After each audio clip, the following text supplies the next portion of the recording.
नमस्कार। आज हम बात करेंगे विदेश नीति पर। विदेश नीति किसी देश की एक ऐसी नीति होती है जिसके माध्यम से वह देश अन्य देशों के साथ अपने संबंधों का स्वरूप तय करता है। इसको अगर हम दूसरे रूप में समझें तो विदेश नीति का अर्थ है एक देश के द्वारा दूसरे देश के साथ अंतर्राष्ट्रीय जगत में व्यवहार करने का तरीका। मतलब यह है कि कोई राष्ट्र किसी अन्य देशों के साथ किन आधारों पर संबंध स्थापित करता है और उनके साथ कैसा व्यवहार करता है। हो सकता है कि वह राष्ट्र उन देशों के साथ मित्रतापूर्ण व्यवहार करके वहां पर व्यापारिक व आर्थिक संबंधों को बढ़ावा देता हो, और यह भी हो सकता है कि वह देश अन्य देशों के साथ मित्रतापूर्ण संबंध स्थापित न करके वह उनको अपना दुश्मन मानता हो और उनके साथ संबंध स्थापित करने में हिचकिचाहट रखता हो।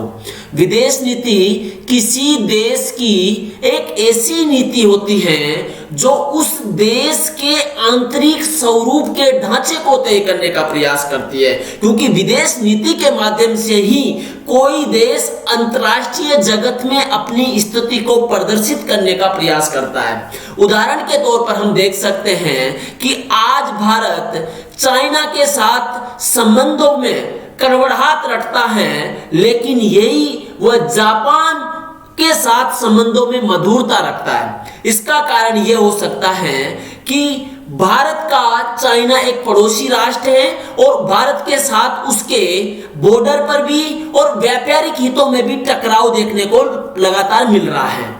अगर ऐसी परिस्थितियां बन गई कि चाइना कभी भारत पर आक्रमण करने की तरफ आगे बढ़े, तो वैसी परिस्थितियों में भारत के संबंध अगर जापान के साथ अच्छे हैं तो जापान चाइना पर आक्रमण कर सकता है, और इसके माध्यम से यह तय होता है कि भारत का संबंध चाइना के साथ मित्रतापूर्ण नहीं है, जबकि जापान भारत के साथ अच्छे संबंध रखता है। तो भारत, क्योंकि जब चाइना आक्रमण करेगा तो जापान ने भारत को यह विश्वास दिलाया है कि वह हमारा साथ देगा, भारत का साथ देगा, तो वैसी परिस्थितियों में देखते हैं कि जापान के संबंध भारत के साथ मधुर माने जाते हैं।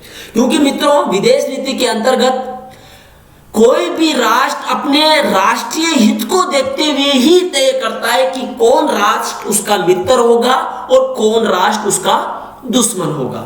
आज से कई सालों पहले कौटिल्य ने अपने मंडल सिद्धांत के माध्यम से यह स्पष्ट कर दिया था कि कभी भी पड़ोसी राष्ट्र किसी राष्ट्र का मित्र नहीं हो सकता, और उन्होंने एक श्रृंखला के माध्यम से जिसमें अरिमित्र विजयगसु पाणिग्राह, उसके माध्यम से एक श्रृंखला बनाई उन्होंने और बताया कि कैसे एक हमारे पड़ोसी राष्ट्र का पड़ोसी हमारा मित्र होता है और उसका पड़ोसी उसका मित्र होता है। तो उन्होंने इस श्रृंखला के माध्यम से अंतर्राष्ट्रीय जगत को यह समझाने का प्रयास किया कि एक पड़ोसी राष्ट्र किसी राष्ट्र का कभी मित्र नहीं हो सकता। जब हम विदेश नीति पर बात कर रहे हैं मित्रों, तो विदेश नीति के दो आयाम होते हैं। एक होता है विदेश नीति के उद्देश्य क्या है, और दूसरा होता है विदेश नीति का साधन क्या है। क्योंकि जब हम उद्देश्य की बात करते हैं तो वह राष्ट्रीय हित में वो अपना उद्देश्य डिसाइड करता है। कोई भी राष्ट्र, हम समझ सकते हैं कि भारत की विदेश नीति का मुख्य उद्देश्य, उदाहरण के तौर पर हम ये देख सकते हैं कि भारत की विदेश नीति का मुख्य उद्देश्य संयुक्त राष्ट्र संघ में स्थायी सदस्यता प्राप्त करना है। यह भारत की विदेश नीति का उद्देश्य हो गया।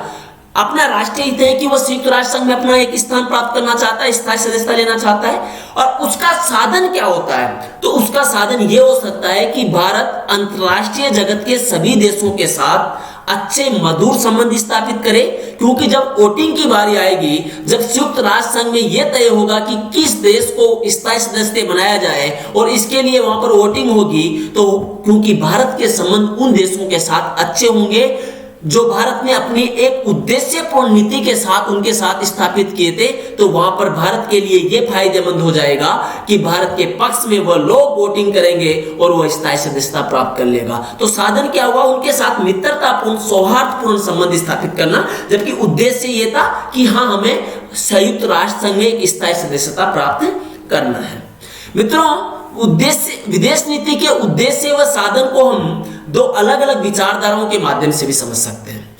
एक विचारधारा है यथार्थवाद और दूसरी विचारधारा है आदर्शवाद। मित्रों, मैं यहां पर यह उल्लेख करना जरूरी समझता हूं क्योंकि यथार्थवाद व आदर्शवाद अंतर्राष्ट्रीय संबंधों के प्रमुख सिद्धांत हैं जो यह बताते हैं कि अंतर्राष्ट्रीय जगत में संबंध किस आधार पर बनते हैं। कभी हम अन्य लेक्चर के अंतर्गत अंतर्राष्ट्रीय जगत की अंतर्राष्ट्रीय संबंधों की बात करेंगे, आईआर पढ़ेंगे, तो वहां इन सिद्धांतों का उल्लेख जरूर करेंगे।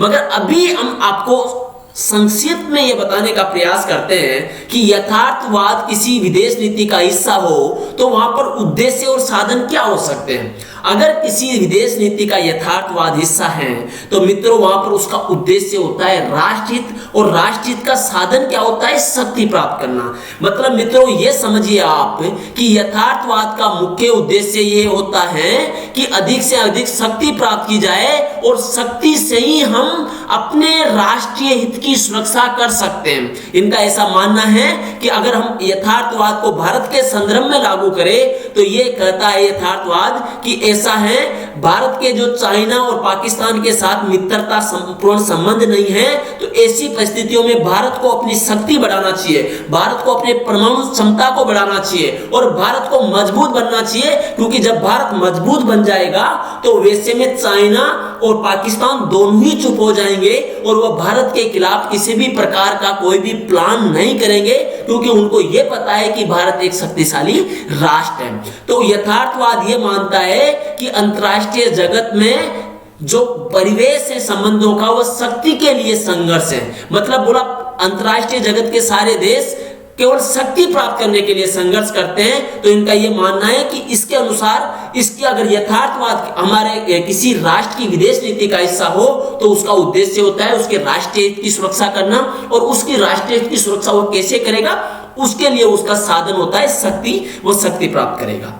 अगर हम मित्रों वैसे ही चर्चा करें कि आदर्शवाद पर, तो देखो यथार्थवाद के जनक हंस जे मार्गेंतव माने जाते हैं, मगर हम आदर्शवाद की जब बात करते हैं तो आदर्शवाद अगर किसी भी देश की विदेश नीति का हिस्सा हो तो आदर्शवाद क्या कहता है, आदर्शवाद का उद्देश्य होता है अंतर्राष्ट्रीय शांति की रक्षा करना, अंतर्राष्ट्रीय शांति को स्थिरता देना या अंतर्राष्ट्रीय शांति को बनाए रखने के लिए काम करना। और उसका साधन क्या होता है, उसका साधन होता है अंतर्राष्ट्रीय सहयोग। अगर हम इसको आदर्शवाद को इस स्वरूप के माध्यम से समझें तो हम ऐसे देख सकते हैं कि जैसे संयुक्त राष्ट्र संघ नामक संस्था होती है, वो अंतर्राष्ट्रीय सहयोग के लिए सभी राष्ट्रों के मध्य सहयोग की बात करती है और वह अंतर्राष्ट्रीय शांति लाना चाहती है। तो हम देखते हैं कि आदर्शवाद और यथार्थवाद को मित्रों हमने यहाँ इस आधार पर समझा कि किसी देश की विदेश नीति के उद्देश्य और साधन क्या होते हैं। हमने विदेश नीति पर डिस्कस करते हुए इस बात को समझने का प्रयास किया है कि उद्देश्य जो उसका गोल होता है, उसका लक्ष्य होता है जिसके लिए वो उस नीति की स्थापना करता है, और साधन वे होते हैं जिसके लिए वो उन तौर तरीकों की अनुपालना करते हैं। अब जब हमने यहाँ पर ये बात कर ली तो आपको मन में एक विचार तो आएगा कि यथार्थवाद और आदर्शवाद का कंसेप्ट किसने दिया था, इसकी संकल्पना को सबसे पहले हमारे समक्ष किसने रखा था। तो हम बात करते हैं कि यथार्थवाद के जो फादर हैं वो हंस जे मार्गेंतव माने जाते हैं, और उन्होंने यथार्थवाद की संरचना को आधारशिला देने का काम किया था।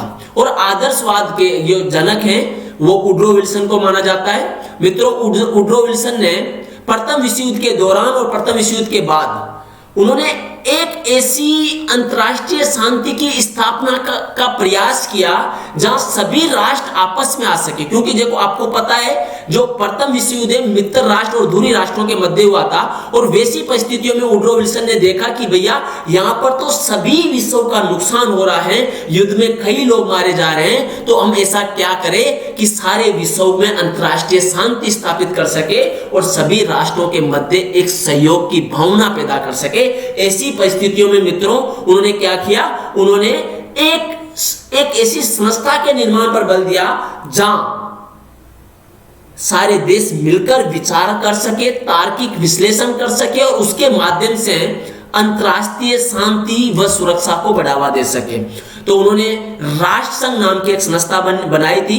हालांकि हम देखते हैं कि राष्ट्र संघ द्वितीय विश्व युद्ध को रोक पाने में असफल रहा, मगर उसके बाद में राष्ट्र संघ से ही एक कंसेप्ट निकल के संयुक्त राष्ट्र संघ बना 1945 में। तो हम यहाँ पर यह देखने का प्रयास कर रहे हैं कि कैसे आदर्शवाद और यथार्थवाद किसी भी देश की विदेश नीति के लिए किस प्रकार से कारगर साबित हो सकते हैं। अब मित्रों, हमने ये इतना डिस्कस कर लिया, तो इसमें से कुछ क्वेश्चंस भी बनते हैं। देखो, पॉलिटिकल साइंस में और यूपीएससी में भी कई बार ऐसे क्वेश्चंस पूछे जाते हैं। तो हम एक एमसीक्यू यहां पर डाले हैं और एक हम सब्जेक्टिव क्वेश्चन डाले हैं।